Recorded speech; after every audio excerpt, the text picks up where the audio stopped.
kagabi, mga kababayan, dapat pag-uusapan natin 'to. Kaso nga lang ang problema, eh, nagkaproblema yung ating wifi mga kababayan kaya hindi natin 'to natalakay.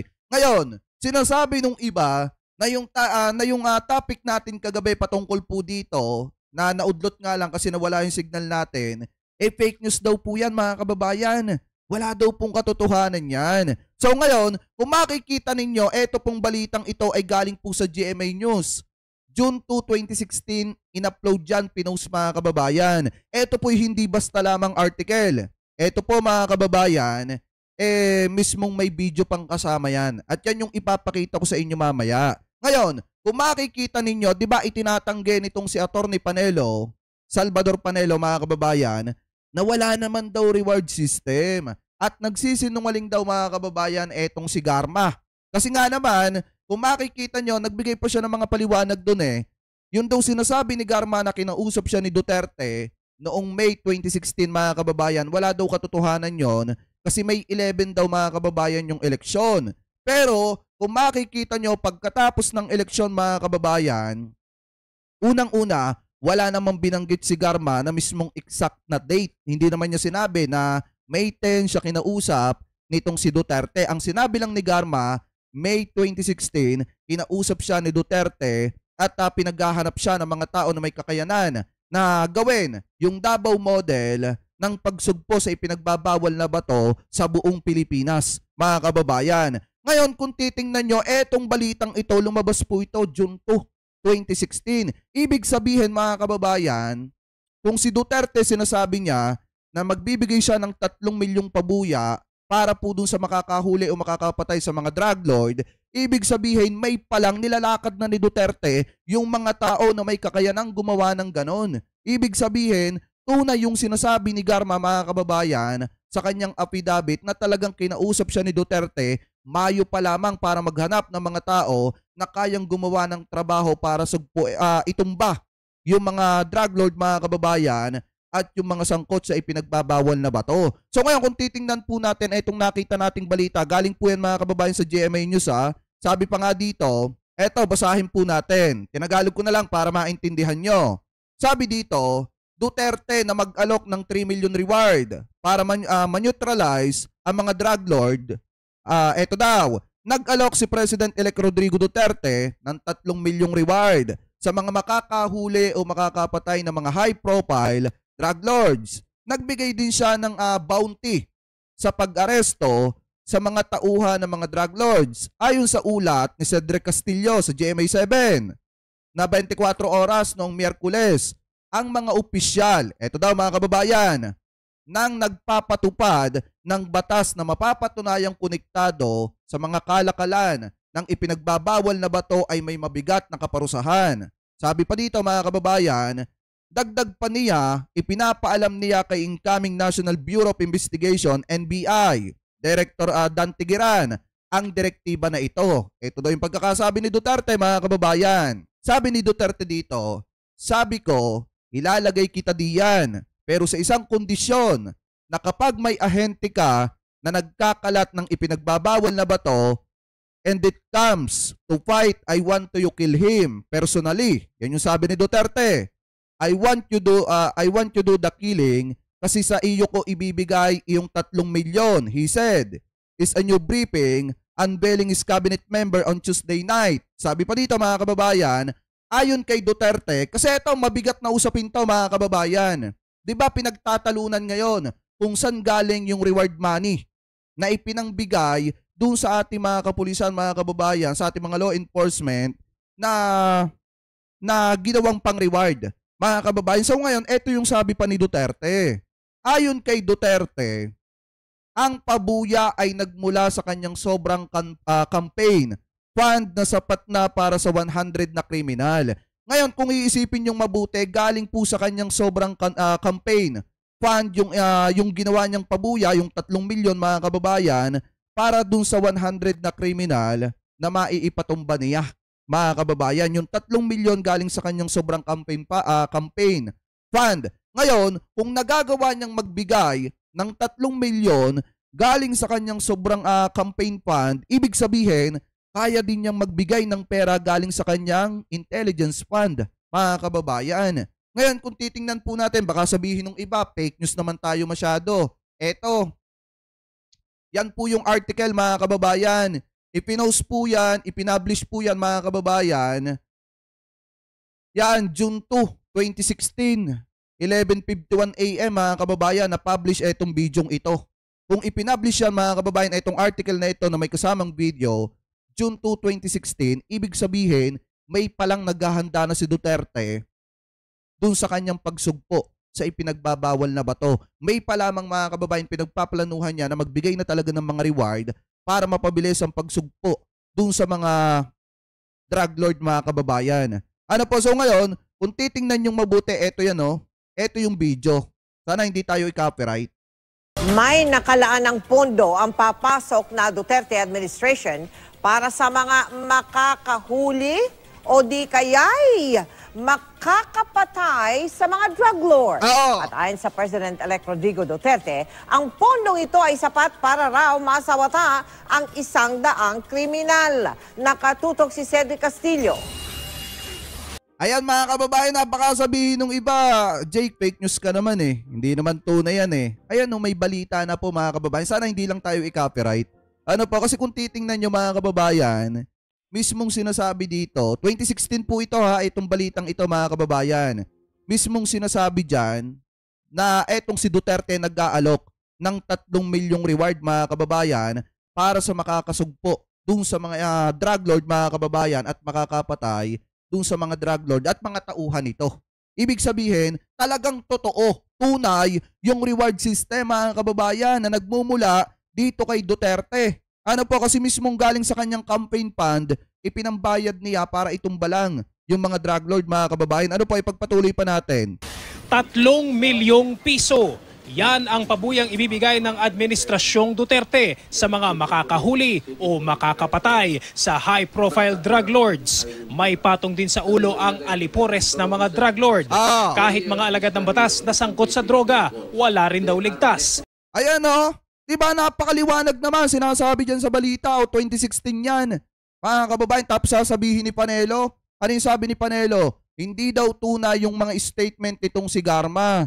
Hindi daw po tunay na may reward system, mga kababayan. Ano yung sabi nitong si Bongo, mga kababayan? Diba nagkaroon siya ng kanyang interview media, yung conference niya, mga kababayan, na kung saan ini-interview siya ng media. Ano yung sinabi niya?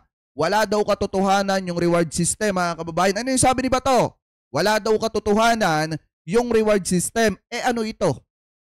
Diba napakaliwanag yung balitang yan, 2016. Yan ang problema. Nagtatanggihan kayo ngayon, tinatanggi nyo lahat ng mga ginawa nyo sa nakaraan, hindi nyo, nakalimutan ninyo na linisin ito mga ganitong klase ng balita, ng video, na kung saan, mga kababayan, mismong maliwanag naman dyan, na mismong galing kay Duterte, yung mga reward. Mga kababayan, ano po, ipagpatuloy pa natin. Personal daw niya itong binilin sa itatalaga niyang NBI Director na si Dante Gueran. Sabi ko, ilagay kita dyan, pero sa isang kondisyon. Na kung may ahente ka, you have an agent na nakakalat into drugs and it comes to a fight, I want you to kill him personally. I want you to do the killing. Kasi sa iyo ko ibigay yung 3 million. Nasan dyan yung mga DD-shit? Kala ko ba fake news ako? Diba? Kala ko ba, mga kababayan, fake news ako? Diba sinasabi nila fake news daw yung mga pro-government vlogger. Sabi ko naman kasi sa'yo, Panelo, patutunayan natin na may reward system. Ang problema kasi, mga kababayan, nauna yung dada ni Panelo, ni Salvador Panelo, at saka nitong sinabonggot na itong sinabato. Bago nalalinisin, etong mismong galing sa bibig ni Duterte. Ano yung sabi niya dito kay Giran, mga kababayan? Ilalagay kita dyan sa NBI. Basta kapag ka may tauhan ka na mapapatunayan nagkakalat ng ipinagbabawal na bato, I want to you kill him. Bakit daw? Kasi dito daw kay Giran ibibigay yung 3 milyon na reward money, mga kababayan. Ayan o. Diba? Si Digong mismo nagsabi niyan, hindi tayo. Mismong galing kay Duterte yan, mga kababayan, na talagang may reward system nga O saan galing yung reward system, mga kababayan? Ito, pakinggan pa natin. Ayon kay Duterte, galing ang pondo sa natira sa kanyang campaign funds at kakasya pa para mapatumba ang 100 kriminal. Ang pagsugpo sa kriminalidad at droga. Ayan, maliwanag ha, galing sa pondo mismo ni Duterte sa kanyang natira na campaign funds, mga kababayan, nakakasya daw naman para itumba yung 100 na kriminal. Ibig sabihin, may reward system nga na nangyayari. Kaya nga sabi ko sa inyo, mga kababayan, kahit hindi ikanta ni Garma yung reward system, dati pang pinag-uusapan yan. Bakit pinag-uusapan yan dati pa? Kasi nanggaling sa bibig ni Duterte mismo na yung kanyang tira na campaign funds ginamit niya, mga kababayan, para maging reward, para ganahan yung ating mga law enforcement na tumira ng tumira, mga kababayan. Di ba?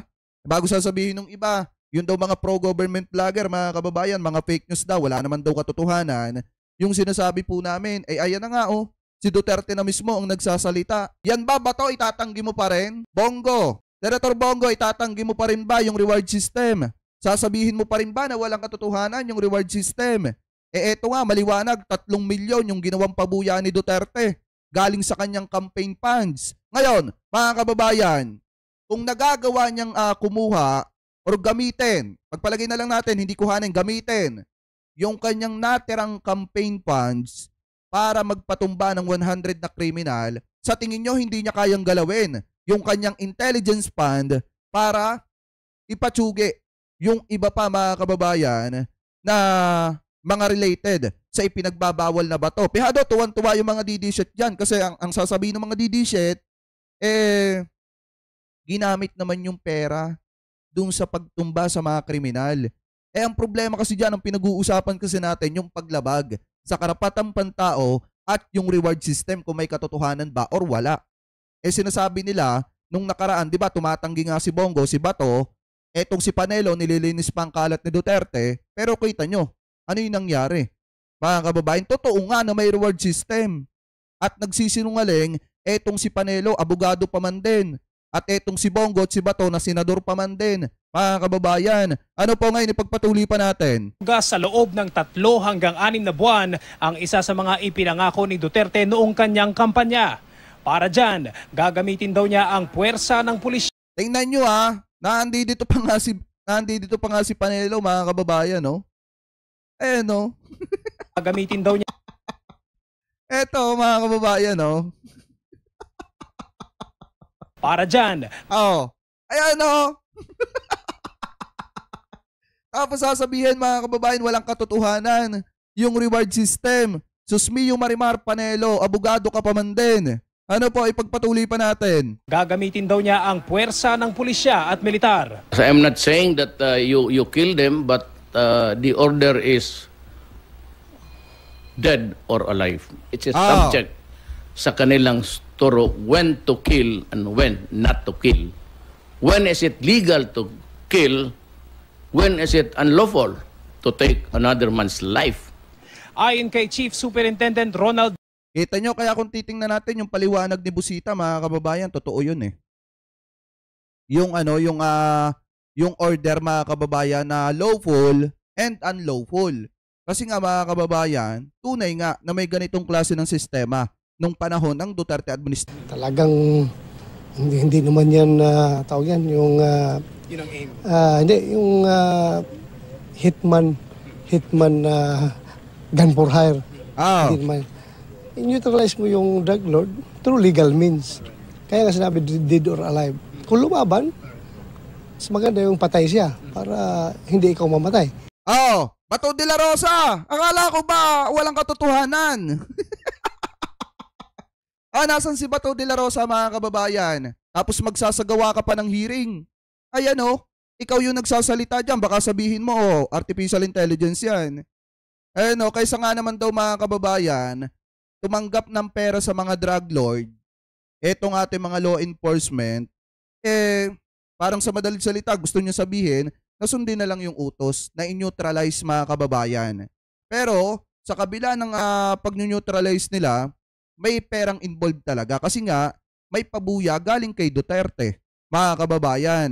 Ano po ngayon, ito pa yung sinabi niya, mas maganda daw yung drug lord, mga kababayan, yung mamatay kaysa sila yung mapatay. Ano po yan yung sabi ni Bato. Ayan, mismong si Bato nagsasalita ha, hindi po kung sino man. Mula rito sa Davao City, Cedric Castillo, nakatutok, 24 oras.